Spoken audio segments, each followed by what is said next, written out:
All right, a very good evening to you. Many thanks for joining us tonight on the broadcast. This is KUTV News at 9. You're just in time for news updates on what is happening in the country and across our borders. But before getting into informing you, let's get an introduction.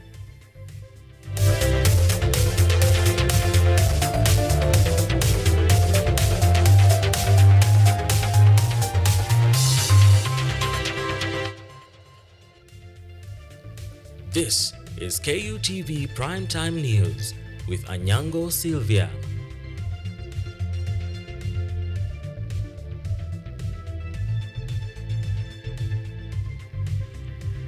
That is right, and the sign language interpretation tonight is Naomi Ombui. Remember, this broadcast is coming to you live on YouTube at KUTV News Kenya. You can also engage with us on X at KUTV_Kenya, at Anyango Sylvia KE. We begin.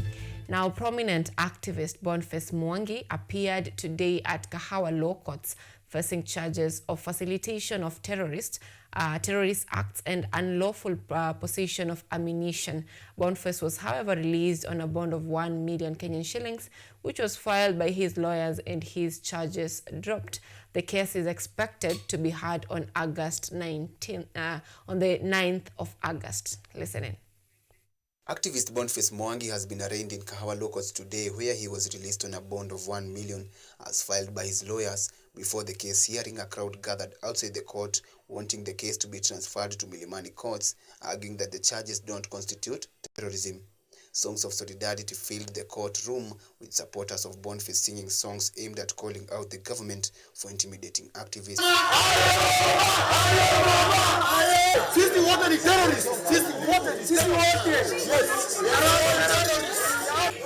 According to Magistrate Gideon Kiage, Boniface has been released on a personal bond awaiting his case mentioning on August 19. Boniface was arrested by the DCI due to unlawful possession of ammunition.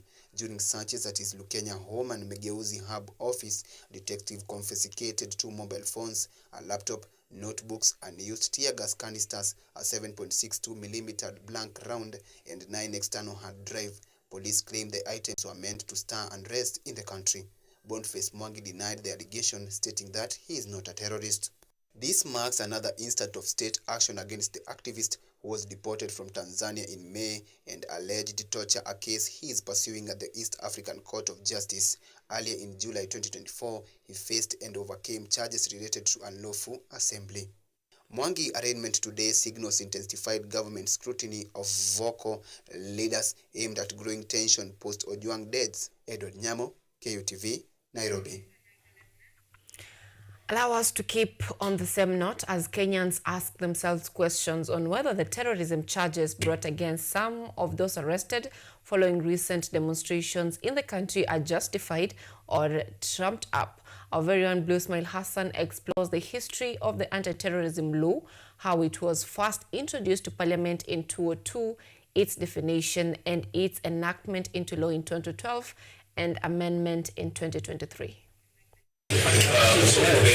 Recent charges faced by some of those arrested for alleged involvement in violence and destruction of property during the June 25th and Sabasaba demonstration have stirred mixed reactions in the country.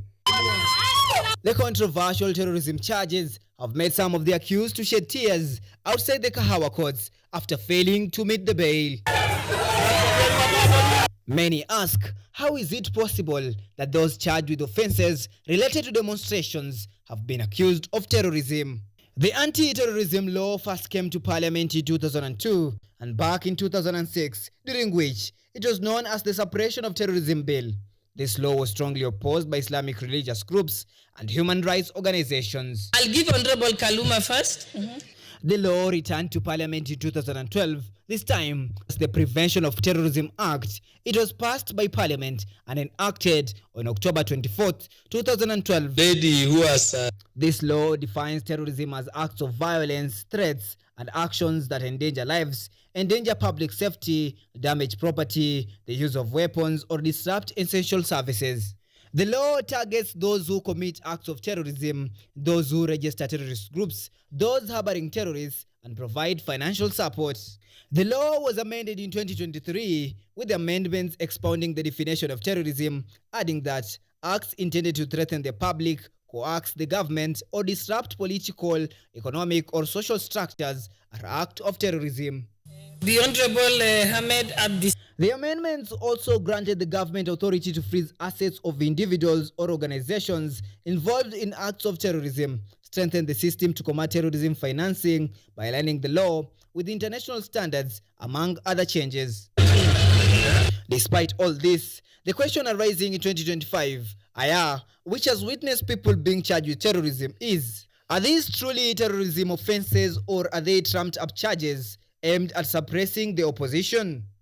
Blue Ismail Hassan, KUTV.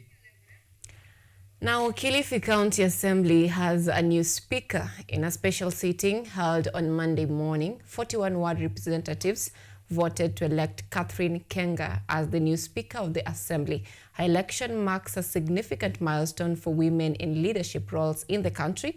Our reporter Stephen Masha has the full story. Catherine Kenga, the new Speaker of the Kilifi County Assembly, in an election presided over by Deputy Speaker Naftali Kombo. Ms. Kenga garnered 41 out of 48 votes, while her closest rival, Faith Zawadi, received 6 votes. The Assembly convened an extraordinary sitting to elect their new Speaker despite court order halting the impeachment process of former Speaker and barring the election of a new Speaker until a case filed by Mr. Mwambire in the High Court is heard and determined. Speaking after the sitting, Ms. Kenga expressed her joy at being elected as the Speaker of Kilifi County Assembly.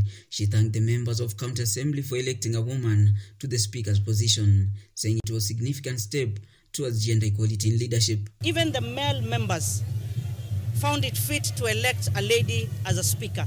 That is confidence in the women leadership, and I'm grateful for that. One is to unite the people. The second thing is to unite the Assembly. We have our legislative role. We have our oversight role that we will take with the seriousness that it deserves. And above all, the staff, their welfare, their well-being, even for the members, is paramount in my administration. We are very happy that we are having a new speaker who is a lady. So ladies also can do. Tumefurahi kwa maana wamama pia wanaweza. The majority leader Ibrahim Abdu Matumbo said they elected Ms. Kenga because she met all the required qualifications, adding that she possessed the necessary attributes for the position. Tuliangalia menendo yake tukaona iko sawa, heshima yake tukaangalia iko sawa, na bidii yake ya kazi, kwa sababu ni mtu ambaye tumeshafanya naye kazi. Amekuwa waziri wa barabara katika serikali yetu, pia amekuwa acting county secretary katika serikali yetu, na kukagua tulikuwa na wengi sana, lakini yeye tukasema ndiye mtu ambaye tunaweza kufanya naye kazi. The election follows the impeachment of the former Speaker Teddy Mwambire by the Assembly members. Ms. Kenga now faces the responsibility of ensuring that the Assembly conducts its affairs transparently, accountably, and in the interest of Kilifi residents. Stephen Masha, KUTV, Nairobi. Now, after the swearing in of the Independent Electoral and Boundaries Commission IEBC chairperson Erastus Edung, the Judiciary Committee on Elections, that is JCE, unveiled the 2025-2028 election operational plan. The committee, chaired by Justice Daniel Musinga, has provided the guidelines for managing electoral disputes through the next election cycle, aiming at strengthening Kenya's judicial preparedness for the 2027 general election. Chief Justice Martha Koome described the plan as a shield and a roadmap, emphasizing its focus on timely resolution of electoral disputes, enhanced judicial training, and the rollout of special hate speech courts. The plan also prioritizes digital integration and calls for increased funding from the executive and parliament. Justice Daniel Musinga reaffirmed the judiciary's commitment to impartiality and efficiency. This strategy positions the judiciary as a key pillar in safeguarding electoral integrity in the country.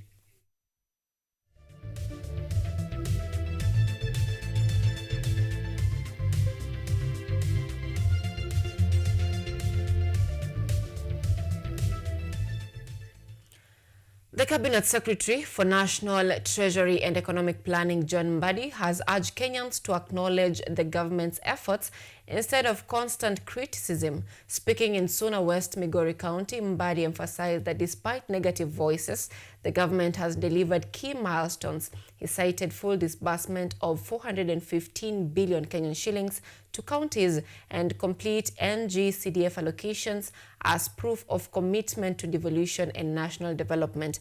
He insisted that those claiming the government has done nothing are dishonest and called for fair, constructive criticism instead. The CS confirmed that the government will continue allocating more cash to Social Health Authority, SHA, to ensure that healthcare works in the county and called on the youth to criticize the government positively.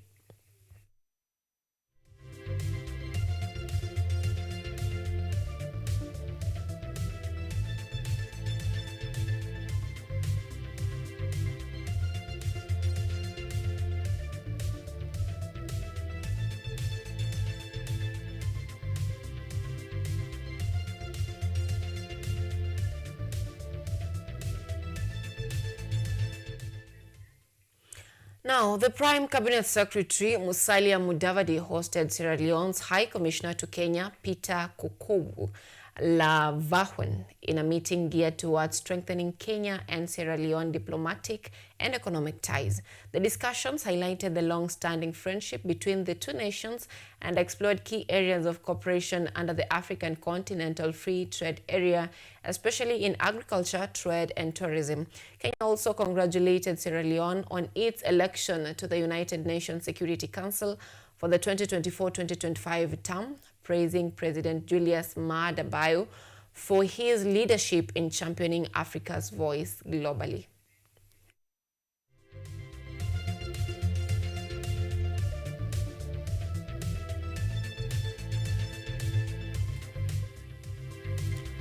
On that note, we are taking the very first break on the broadcast tonight. Stay with us.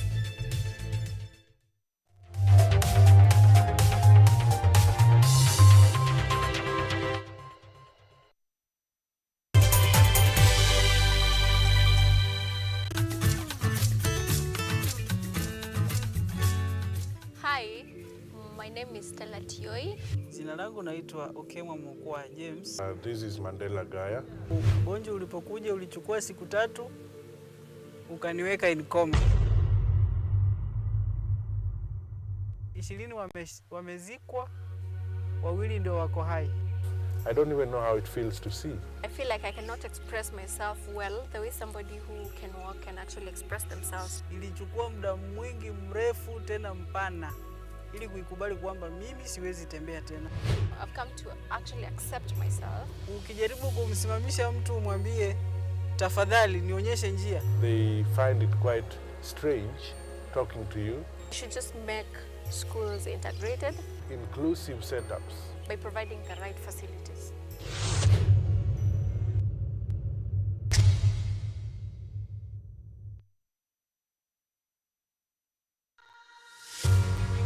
Are you ready to take charge of your health? Welcome to Focus on Health, your weekly guide to staying informed and living better. Join me every week as I sit down with trusted medical experts. Gynecology is basically a field concerned with mainly the female genitalia. Explore real-life stories during when the patient come in, and bring you updates and tips that are beneficial to your health. Because health isn't just important, it is everything. Tune in to Focus on Health every Thursday at 7:30 p.m. only on KUTV. I'm your host, Kandia Marian, and I'll see you then.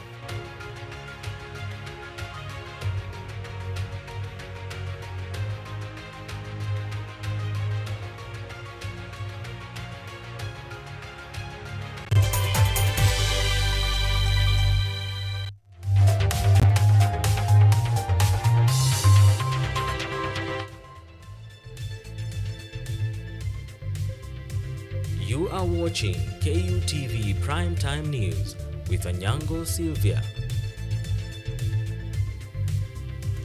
Welcome Welcome back. Now, Tambach Boys High School in Elgeyo Marakwet County was closed on Monday after students protested early in the morning. The students left the school around 3 a.m. and marched to town. The reason for the protest is still unknown. Witnesses said the students looked upset but did not cause trouble. The school's principal, Michael Cheruiyot, held a crisis meeting with the school board to repair the little damage the students made. Officials are now looking into the matter and the school will stay closed until further notice.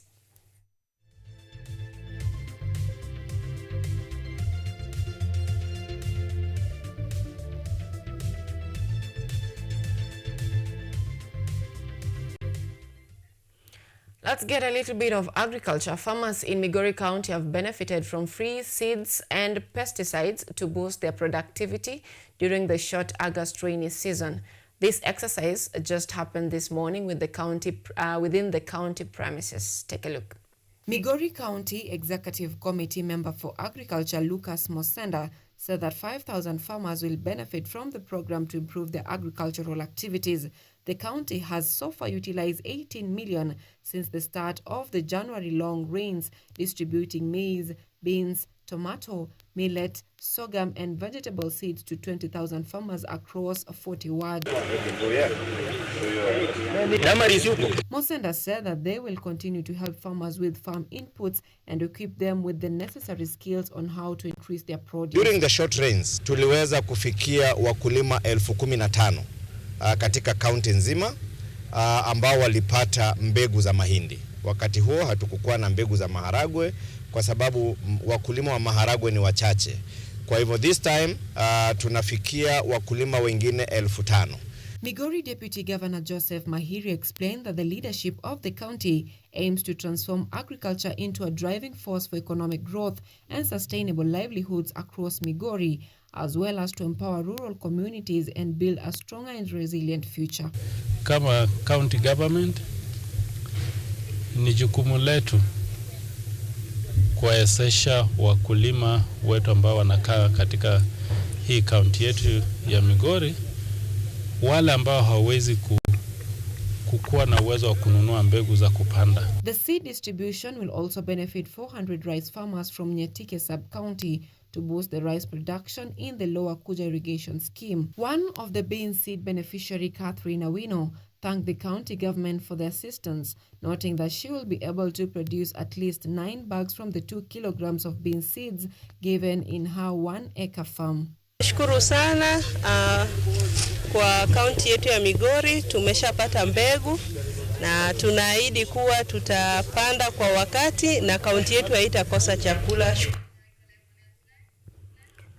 Now that story was produced by very own Stanley. Moving on, former Deputy President of Kenya, Rigathi Gachagua, has called on Kenyans living abroad to join hands with him in shaping the future of Kenya's leadership. Speaking during a town hall engagement and the launch of a DCP satellite in Boston, Gachagua urged the diaspora community to support efforts to build a new administration, emphasizing that their collaboration will be instrumental in promoting Kenyan products, particularly coffee, in international markets. In a pointed accusation, Gachagua also criticized the husband of Nakuru Governor Susan Kihika Samburu, alleging that he has been issuing unlawful instructions to police officers and interfering with law enforcement operations in the region. The highest #1 foreign exchange earner for the Republic of Kenya are remittances from the diaspora. You are a very serious partner of our economic development as a country. I have talked to the police in Nakuru and they are crying. They are saying the husband of Governor Susan Kihika, called Samburu, is the one who is giving instructions to police. I asked police as who. No, he has said the wife is in charge of the county government and he is in charge of the national government in Nakuru. How so?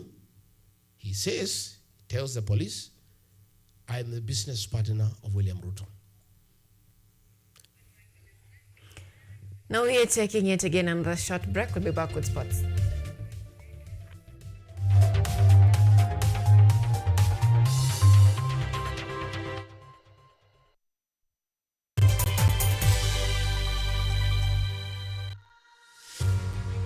Are you ready to take charge of your health? Welcome to Focus on Health, your weekly guide to staying informed and living better. Join me every week as I sit down with trusted medical experts. Gynecology is basically a field concerned with mainly the female genitalia. Explore real-life stories During when the patient come in, and bring you updates and tips that are beneficial to your health. Because health isn't just important, it is everything. Tune in to Focus on Health every Thursday at 7:30 p.m. only on KUTV. I'm your host, Kandia Marian, and I'll see you then.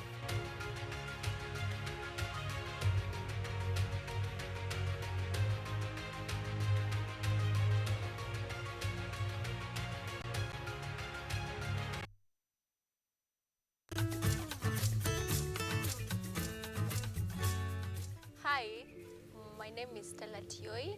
Jina langu naitwa Okemwa Mukwa James. This is Mandela Gaya. Ugonjwa ulipokuja ulichukua siku 3 ukaniweka in coma. 20 wamezikwa, 2 ndio wako hai. I don't even know how it feels to see. I feel like I cannot express myself well the way somebody who can walk can actually express themselves. Ilichukua muda mwingi mrefu tena mpana ili kuikubali kwamba mimi siwezi tembea tena. I've come to actually accept myself. Ukijaribu kumsimamisha mtu umwambie tafadhali nionyeshe njia, They find it quite strange talking to you. We should just make schools integrated Inclusive setups. by providing the right facilities.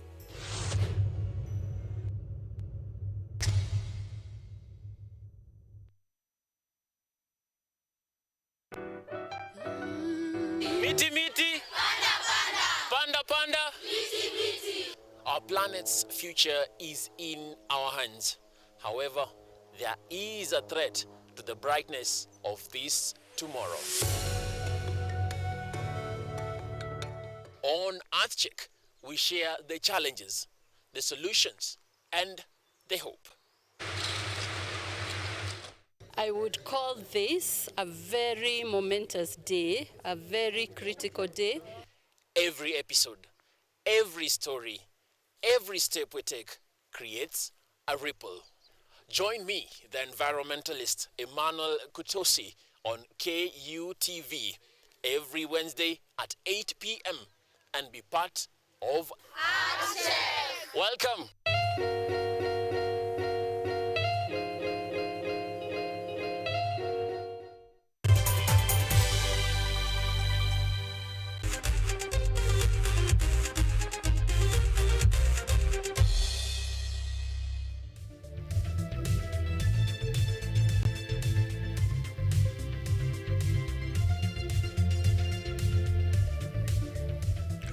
Welcome back. Now in sports tonight, the Football Kenya Federation FKF announced today that the Harambee Stars have withdrawn from the Sekafa Four Nations tournament in Tanzania, scheduled to start July 21st, 2025. The decision followed recommendations and advice from the technical bench led by head coach Benny McCarthy, who told of the unsuitable conditions for participation and preparation.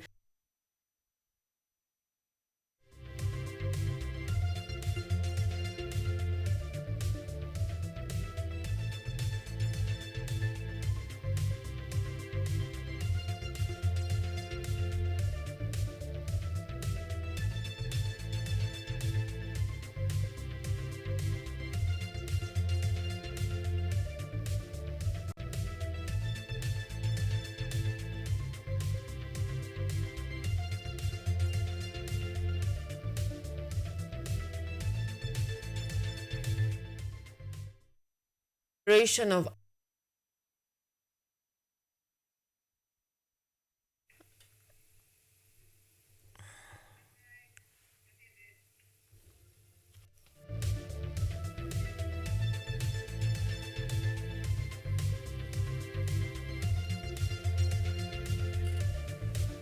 Okay.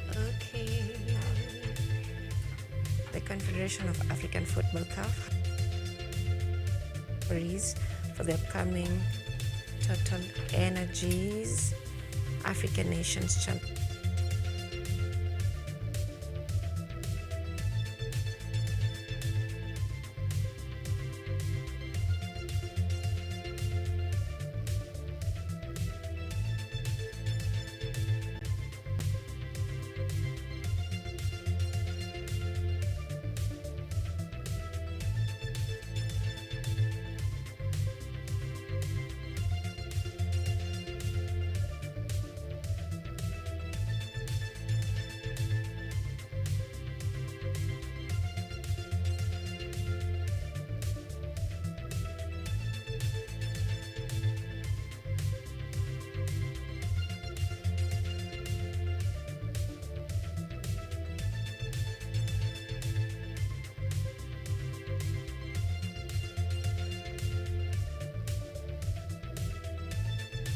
Just for that, let's retake that story where the Confederation of African Football (CAF) has officially announced the list of referees for the upcoming Total Energies African Nation Championship, that is CHAN 2024, scheduled from August 2nd to 30th, 2025. The tournament will be hosted by Kenya, Tanzania, and Uganda.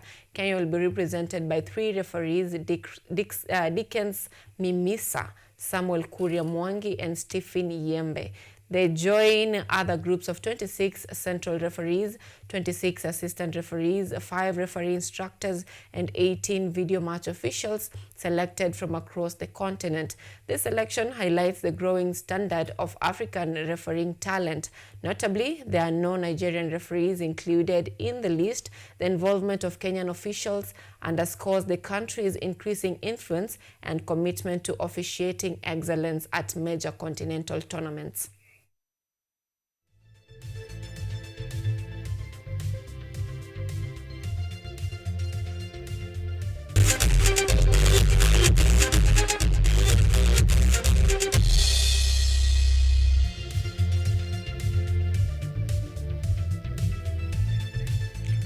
All right, now that brings us to the end of our broadcast tonight. Thank you so much for choosing our news tonight and for staying with KUTV News at 9 this far. Our sign language interpreter tonight is Naomi Ombui, and I'm Anyango Sylvia. See you tomorrow morning on Biashara Tuesday.